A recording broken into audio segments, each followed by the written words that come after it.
What's going on, everybody? Welcome to episode number 49 of the Building the Village podcast. As always, I'm your host, Dr. Brandon W. Jones, your chief village building strategist.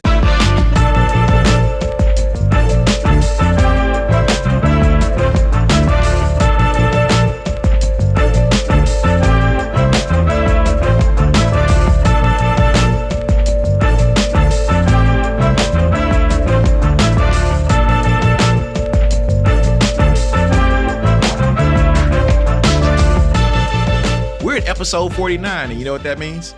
We're right next to episode 50, but I'll tell you a little bit more about that here in just a minute. Listen, before we get started with our content for today, if you're not already doing so, please make sure that you like, comment, and subscribe to this YouTube channel or this Spotify playlist or on Apple Podcasts, wherever you're listening to this show or watching it. Please make sure that you let me know what you think of the content today. And if you get something from it, make sure that you're sharing with your family, your friends, that nosy neighbor or coworker, or that person that you don't really like, but you know that they'll get something from it. Go ahead and send this content to them. And if you're not following me on social media already, I'm at B Jones Speaks on all the platforms except TikTok, because I ain't old enough to be on that anymore. Just kidding. Let's talk about what we're going to be dealing with today. Today's episode is all about how to get out of your own way. Listen, we've all been there. You know what I'm talking about. That moment when life hits just a little bit different and you realize that you kind of been moving on autopilot, and then boom, you crash, or you crash out, as the younger generation says. But here's the thing. What if some of your toughest moments this year could have been avoided with one simple habit? Checking yourself before you wreck yourself. Y'all know that Ice Cube song. You better check yourself before you wreck yourself. Listen, it's July. And you might be wondering, like, what does that have to do with checking yourself or avoiding crashing out, Brandon? Well, here's the thing. We all started off this year with an idea, with goals, with a resolution for those of us who make those. And life happened, right? But here's the thing. I want to help you this year. I want to help you make the latter part of the year, this later part of the year, the best part of the year. So one of the things I want to encourage you to do, and I'm going to jump right into the points, is number one, don't panic. Don't panic, but pause first. Okay? I want you to don't panic. Just take a second to calm down, to gather yourself, and then just pause for a moment. Because when the pressure hits, your first move shouldn't be to react. It should be to just take a second to pause and gather yourself. Let me give you a couple of examples. I want you to think about a leader in the workplace who sends this very heated email when a project falls apart. Instead of pausing to assess the real issue and to actually read over that email before they send it, they start blaming their team and escalating the situation. Has anybody that's listening to this ever done that? Have you ever had that knee-jerk reaction like our person here that damages trust and morale? Has that ever happened to you? Listen, let me give you a challenge question for this area. Are there any areas right now for you, as we're checking ourselves, right? Are there any areas that you are reacting from a place of impulse instead of pausing to lead with clarity? If so, I want to encourage you to pause and respond. And we'll come back to that in just a second. Here's the next point. Now, this is something that some of y'all might turn the episode off, or you may not want to listen anymore, but I got to keep it real, okay? Listen, we have to own our junk. You got to own your junk, or AKA don't make excuses. If you make a mistake, own it.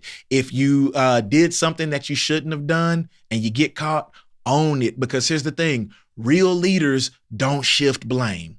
They're not looking for excuses. They're not scrambling and hustling and trying to figure out how it went wrong outside of their purview or outside of their office. They take the blame.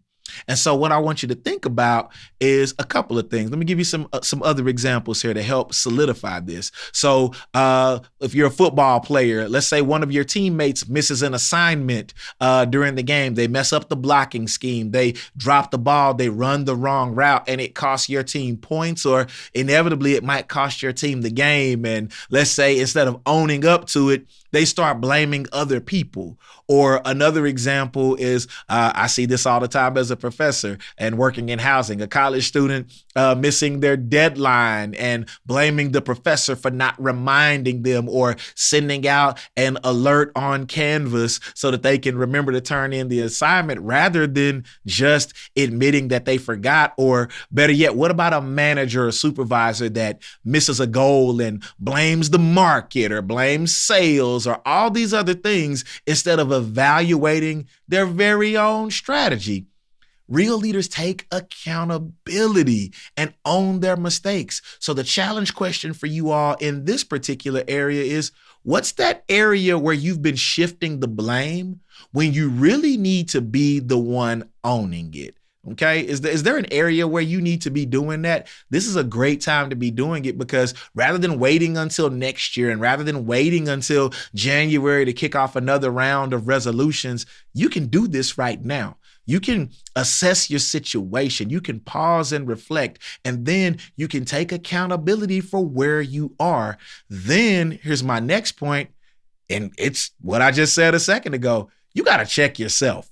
In the Bible, Jesus talks about how instead of judging other people or instead of pointing the finger, he says, instead of trying to get the speck of dust out of somebody else's eye, you need to remove that log that's hanging out of yours. And if Jesus can say that, then we should be doing the exact same thing, right? But before we start trying to check other people or trying to hold other people accountable, it's best to look in the mirror and check yourself first. If you got a teammate or a business partner that cuts corners, or in the athletics world, an athlete who cuts corners in practice but expects to show up big in the game and then blames everybody else when things don't go their way. That's a perfect example of not checking yourself and not doing what you need to do. Or I've seen this before where not only do they blame everybody else, then they start blaming the coach when things don't go their way. I think another example is going to be when we're looking around at this point of the year where we are in the month of July, and we're looking back and wondering, why in the world am I not where I wanted to be? And so instead of taking responsibility, I'm shifting the blame on the market or the economy or all these other things. Or something else that I see in the university life, I see students or student leaders who want to get to the point where they can run their organizations the way they want to, or get recognition, but they're not willing to do the work behind the scenes. All of that stuff works together and creates a recipe for disaster when it comes to being accountable. So here's the challenge question for you in this area. What's one way that you can check yourself this week? Don't wait for anybody else to do it, but what's one way you can check yourself this week? And then more importantly, is there somebody that you trust to quote unquote check you? Because I know accountability is a cuss word these days, but we need people in our lives who can check us, all right? And then here's my last point. There's the pause that powers your next move. I call it taking a knee. Now, I want to reference something real quick. So one of my favorite movies, I know a lot of people didn't like it, but one of my favorite movies was After Earth with Will Smith and Jaden Smith. And there's this scene where Jaden Smith, he's trying to be a ranger like his dad Will in the movie, and the kid looks the part. He can run fast, he's strong, he's outperforming all the other cadets in the ranger program, but he lacks one thing. He lacks the heart and the mindset. He's not doing it for the right reasons. And so their ship gets stranded, and Jaden Smith has to go out and save his dad because the ship crashed, and he needs to go get the beacon so that they can summon help. And so at one point, He's being chased by some of the animals or some of the wild creatures that are trying to kill him.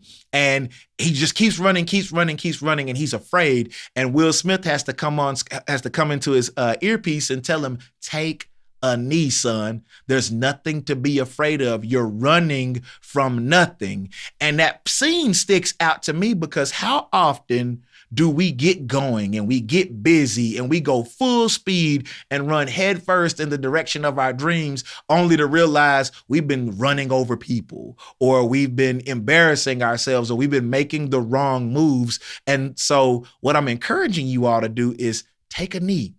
Pause for just a second. Before you go full speed, check your heart and your motives and your fears, because it's going to be those things that can either help you or they can hinder you. Let me give you a couple of examples. A startup founder feeling the pressure to make a risky decision because investors are watching. But instead of pausing to reflect, they rush ahead and the plan backfires. Or all my parents, you'll relate to this. What about being a parent who disciplines out of anger rather than love? And then we end up causing more harm than good.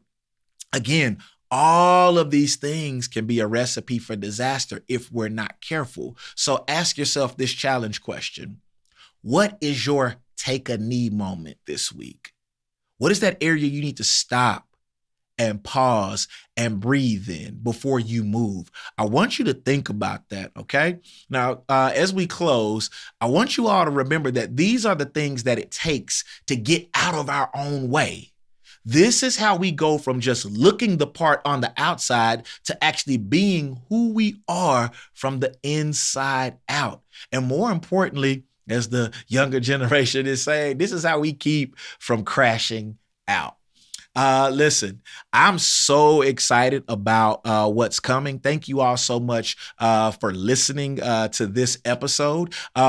Episode 50 is going to be special because I'm going to have my friend Dr. Lance Bennett on from the People's Institute for the Common Good. And he's going to be talking about his project that he's working on and some of the things he's doing up there in the Dallas area with his book club and some different things and some community initiatives that he and his wife Joy are doing. And I'm super excited about this because Lance is a great guy. He's a fellow Eagles fan, and I can't wait for you all to hear that. But before I let you go, listen, make sure that you like and comment and subscribe, because this is an awesome episode in my opinion. And I'm super excited about building this content. And let me leave you with this. The village that you're building, the relationships that you're leading, they're only as healthy as the leadership you're practicing with yourself. So this week, do me a favor, all right?